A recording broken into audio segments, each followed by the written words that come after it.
What is going on, everybody? Welcome back to the Civilization 5 Doughnut AI only battle. We continue with 6 civs remaining. I'd say there's probably 3 contenders for the win and 3 minor civs remaining, but it's very exciting. We've had, last episode was full of action and it's slowed down, but it is going to continue here with France v Korea, and China is still going after England too, and Germany just completed the CN Tower Wonder as well. They are one of the more peaceful nations at the moment, given a bit of a chance. They were in a lot of wars. I think they had a coalition against them. They then flipped that and joined the coalition against the US and then went straight against Japan. So might be a good time for Germany just to rebuild, repair anything, although it looks like they've got it all covered.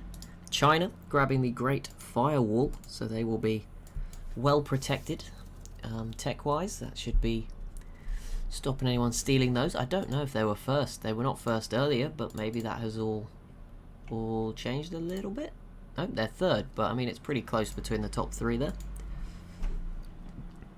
And yeah, they will be better protected as they continue to fight England. But yeah, we'll focus here as France retakes Busan again off of Korea, and Korea gets it back. They are not proving to be too weak, and there it is. I think that we all knew that was coming, and China maybe we'll get some help with the rest of England, and Germany should swallow this up within a matter of turns, I would imagine. I don't think this will take particularly a long time. England proposed an embargo of China. I mean, smart they are. Okay, why are we just dragging me upwards? But yeah, we'll see. England are going to try and defend themselves here, but I think Germany should have a lot of have a good time here. Do you have no planes? They do. They're up here. Why are they up here? I have no idea. China was embargoed. I mean, I'm imagining France and Germany may have voted yes to that anyway. Right, Hastings falls to Germany, which will be a kick in the teeth for China, and Newcastle as well, which sort of splits England into 3 parts. Oxford will probably go next turn as well. So yeah, that's probably the end for England. It's kind of a race, England or Korea. Who will last longer? Korea should lose Jeonju here, their new capital. Or has been their capital since they lost their original. Where is the original capital? Oh no, sorry. Was Jeonju always the original capital? I get confused. Is it not? Oh no, it was Seoul. It was over here, yeah. No, they did lose it. I was so confused. I was like, where'd they spawn then? But yeah, it was over here. England did lose Oxford, and York and Nottingham under siege as well. Dover, not so much just yet. So 3 cities versus 2. France, but yeah, it's a race. We'll see who lasts longer. India probably going to lock in 4th place at least. Maybe more, of course, if one of the others dies before them. Germany did just grab another city in Nottingham and then lost it, and then China pieced out and managed to get Dover, so I guess it's not the end of the world. So that leaves England with 2 and Korea with 1, and France actually pieces out, so Korea will probably survive because yeah, that's Germany's probably going to kill England, and I don't think that peace deal will expire in time. You can see both these cities in the red, so never mind. 6th place for England, unless they peace out now, but it seems almost certain that's locked in. Here we go. They didn't actually need to peace out with China, but there it is. England wiped out, and I think we still need to delete their units. I thought they might have all gone, but there we go. That is it for England. I don't know who's doing the best now, but I would imagine, based on all the action of the last episode and a half, it does seem like Germany has maybe done the best. Right, delete units, make sure it was actually England and not someone else. That would be embarrassing. And now I think the world is at peace. I say this, I'm not sure, but I think so. There's some backstabbing, yeah, but there's no wars between the remaining 5. They are all doing their own thing. For how long? I have no idea. Do we have any 1 mil militaries yet? I would imagine we've got there. Yep, France and China have now surpassed the 1 million mark. France quite above it. Germany moving much slower, upwards at 900k. And to be fair, I think it was India with 770 as well. So 4 huge militaries, and then there's Korea. They're just here for they're like us now. They're just viewing. I don't think I've shown this yet. We're up here. We're spectating as the Inca this time, because why not? I kept doing Morocco, and I think that's why it might have been giving me the faith that was breaking the game or something. So the Inca it was today, or not today, a week ago, whenever I started this. I think a week. No, wait. Did I start this on Monday? Yeah. So this is Sunday's episode, but it's Saturday when I'm making it. But here we go, some more stuff. They're just banning all the luxuries now just to ruin their own enjoyment of the world. There you go. But who's going to declare war on who? Should we make some predictions? Obviously, if it doesn't happen, comment it. If it doesn't happen, it's in the episode.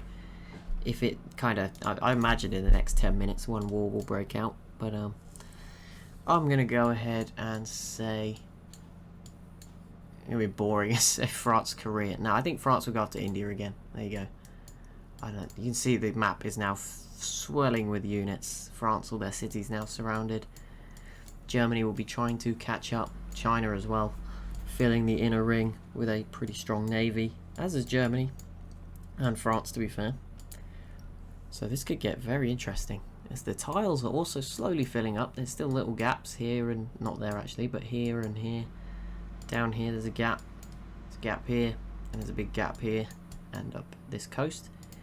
But it will probably be full by the end. All those tiles filling out.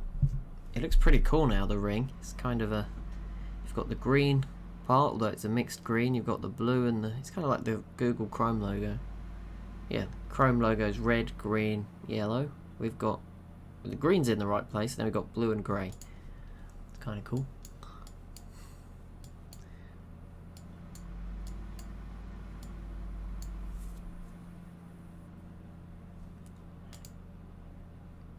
Progression. We just keep hitting the button. It's running at a pretty good pace. I mean, there's only 5 civs on a pretty small map, so it should do.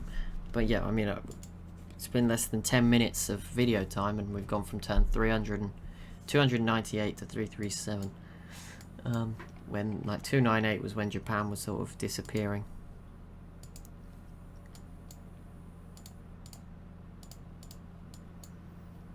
Who's going to be brave enough? Germany now has giant death robots and modern armor, so I think everyone's getting to that stage. They have a lot of giant death robots and modern armor. They have at least 3 of each, 4 of each, 5, 6, 7. They have a lot of those across their empire. International games and repeal the ban of silver. I think they're starting to feel that unhappiness kick in. France is building a huge amount of units. I wonder if they've got like, do you reckon they've just exponentially hit 2 million? No, but they're up to 1.6, so that was, they were at 1.2, so that's 33% more troops in about 2 minutes. That's terrifying, France. But they're obviously just churning them out. They've got nothing else to do. I'm sure sooner or later that denouncement probably could be it from Korea. Denouncing the French, that might push them to pull the trigger. I don't know if there's any defensive packs. I don't think it shows you if there is. And the AI, I think it's pretty rare that they send them, but that could be interesting if someone defended Korea or something. We'll see. But yeah, they're all big numbers, so maybe that just puts them off. Obviously India has all those nukes as well. Not exactly fun to fight. Well, the international games was completed in 2 turns. That's impressive. France got the gold, Germany and China getting the silver, and we're close, and then India gets a bronze, and then Korea didn't really contribute at all. And that's kind of how you'd rank the civs, I think. On appearance, anyway. And military manpower. Not exactly the stat for it, but there you go. France did just complete the Hubble Space Telescope in the background, but there you go. So Germany is now above 1 million and above China. India sits at 800k as well. Production, has that changed at all now that the dust has settled on those wars? France have overtaken Germany again. Germany is now, oh my goodness, these have absolutely exploded in population. Germany's has nearly doubled since the start of the last episode.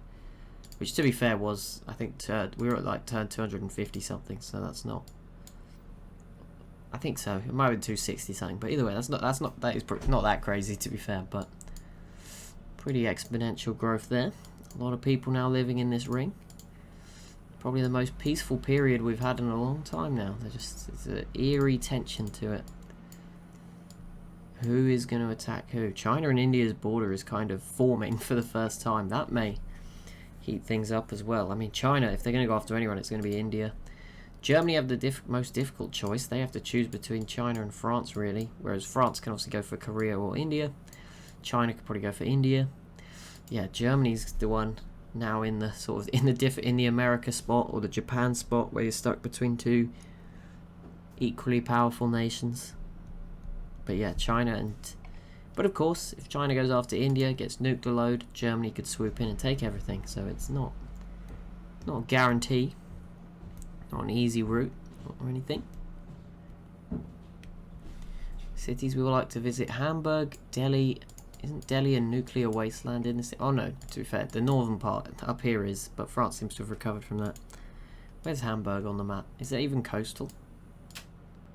That'd be further down. Nope, it's just here, sort of in the desert. Maybe that's like the Vegas of this world. You've got the Great Wall, little river in the desert, some mountains, just outside of Berlin. Germany proposes nuclear non-proliferation. It's very rare that AI ever proposes that, so that might be the random personalities kicking in. Or it might be, just looking around, that Germany... Oh no, they do have 1, 2... They have 2 atom bombs, but that's a lot less than anyone else has. But it actually passed. Korea and Germany have the most votes for whatever reason. I guess the world leader stuff.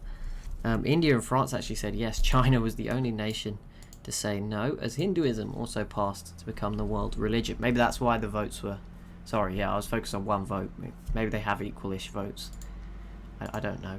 But 8, 8, 6, 4... Well, I didn't use my 4, but 8s and 6s for the most part. But yeah, there you go. No nukes. It doesn't actually say that here, but I think it passed, unless I'm being... Did I mess that up? Did I read that wrong? No, it was passed. Okay, so you can no longer build new nuclear weapons. Makes the ones you have a lot more valuable or important. And immediately, France goes after Korea. Yeah, now Korea is the only country without a nuke. Yeah, just invade them. Now we know. Now we're sure. But this should go pretty easy for France. I'm a bit worried, actually. That is a lot of paratroopers. We probably shouldn't stare too much at it. I don't want it to crash. That's... Oh, it probably won't because there's not too many civs, but that is a scary number of troops from France.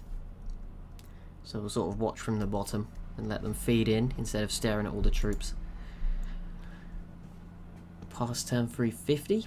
Still running nice. This is a nice feeling. Normally if it were at turn 350, I'm not even I'm commentating. I'm just letting it run in the background and hoping it doesn't crash when I move the mouse. So it's nice, these smaller games.